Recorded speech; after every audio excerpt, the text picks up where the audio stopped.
scored in the Leinster final, felt a little confident, but that time his confidence went unrewarded. Yeah, and a lot of room that time for the first time in front of TJ Reid. He could have played the ball inside, and bad miss there by Brian Hogan. Well, that's the brains trust there you saw a moment ago. Mick Ryan and also Paudie O'Neill, one of the selectors, with Eamon O'Shea, watching on as their man Bonner Maher wins possession, then loses it because Kilkenny are working so hard. The work ethic of both teams is really impressive. It's not just about the skill and the style, it's that human effort that they have to put in there, those inches that they have to try and win, those vital battles. 2 against 3 down there. TJ Reid, one of the 2, back in to collect Brendan Maher, team captain, hoping to collect the McCarthy Cup at the end of the 70 minutes. Hand pass inside there towards Paudie Maher. Wasn't a great ball, not a great idea, but they have enough bodies back there, and Shane McGrath is able to get it downfield into a dangerous situation for Noel McGrath. On he comes, quick as you like, and over the bar. A second point by Noel McGrath. Yeah, and the full forward line listed: Noel McGrath, Seamus Callan and Lark Corbett, 2 points each now from play. Obviously a huge threat in there. They're creating a lot of space, and the tip forwards moving really, really well. 111 to 1-9. 3.5 minutes to go to half time. Kieran Bergen goes back, makes certain, looks over his shoulder.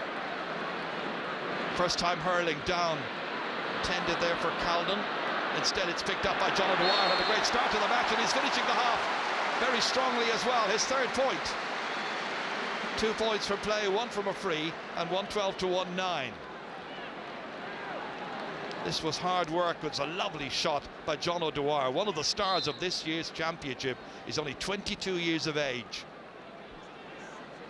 This puck out is aimed towards Michael Fennelly. Little touch on. Comes back as far as Richie Power, who's anticipating. Well, he missed much of this season, Richie Power, because of injury. Missed much of the summer as well because of a bad knee injury sustained in Tullamore against Galway, and there were fears he might be out for quite a long time. Yeah, he's looking, I think, sharp so far, Jerry. His big thing is if he breaks onto a ball like that, he's very, very dangerous. He's so pacey, and he heads straight for the goals. And I think Paddy Stapleton hadn't much choice there, maybe lucky enough to get away without a card. TJ Reid then calmly surveying the angle of difficulty. There it is from behind the goal. Just to try and put 2 between them. Well within his range. No real difficulty for a man who's now got 4 points in this match. The last 2 coming from place balls. So we head towards half time, and the fans here at Croke Park really engrossed in this match. The puck out down towards Killian Buckley's wing, helped out here inevitably by Jackie Tyrrell.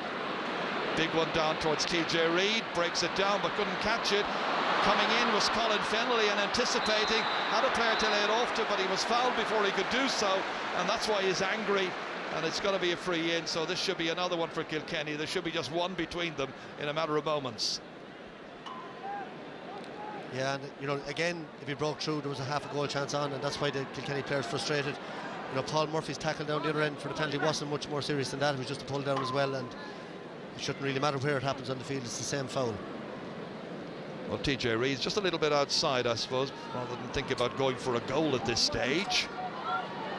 Happy enough to tap it over. So heading closer still to the half-time break, and it's 112 now to 111. Really is anybody's match. It is a brilliant game again, and they produce so many 0, 9, 10 brilliant All-Ireland finals, and this one now shaping up to be another absolute classic. Nothing between the teams. And the league final back at the very beginning of May, we mentioned before, went to extra time. Whole cluster of players going for this. Dropped by Jackie Tyrrell to Bonner Maher, laid off to Lark Corbett. Lark showing great pace, looking around now. Oh dear, maybe he should have gone for the score himself. He should have, he could have tapped it over. He's having a very good game. Richie Hogan clearing this one out. There'll be 1 minute of added time played at the end of the opening 35. One back by Tipperary again. The hand pass in as far as Noel McGrath. Checks his stride. Looks up here. The pass is a bad one again to John O'Dwyer. And there was a chance to put it in. It's Joey Holden.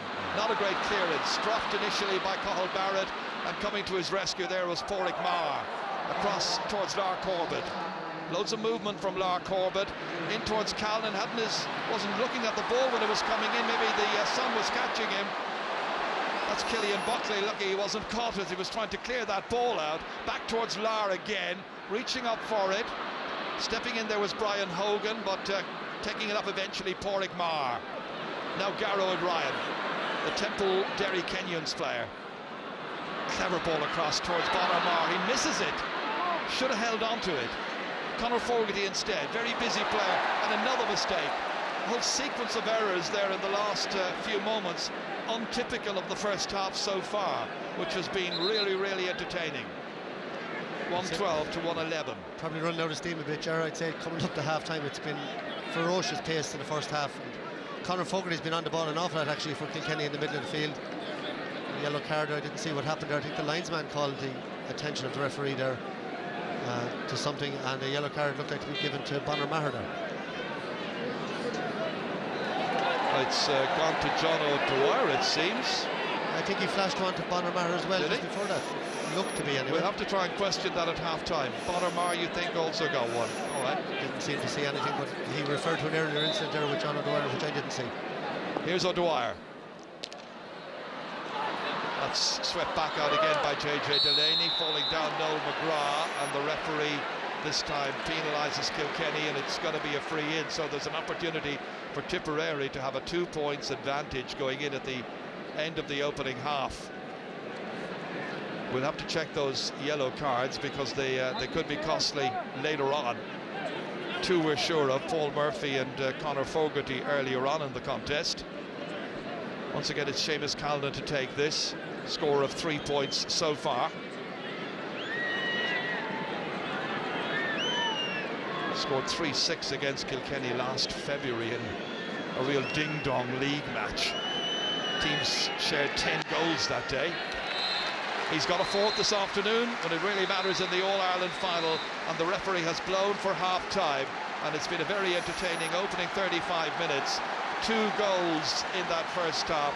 The first of them was scored by Patrick Bonner Maher after 21 minutes for Tipperary, but within 4 Richie Power had the ball in the net for Kilkenny. The teams were level on 6 occasions during that first half. Lots to mull over. There was a missed penalty as well. Should it have been a penalty? Michael Duignan here alongside me has his doubts as to whether the foul occurred inside the square, but the teams go in at half-time at Croke Park in the All-Ireland hurling final. It's Tipperary 113, Kilkenny 111. Lots to talk about, lots more to see right after this.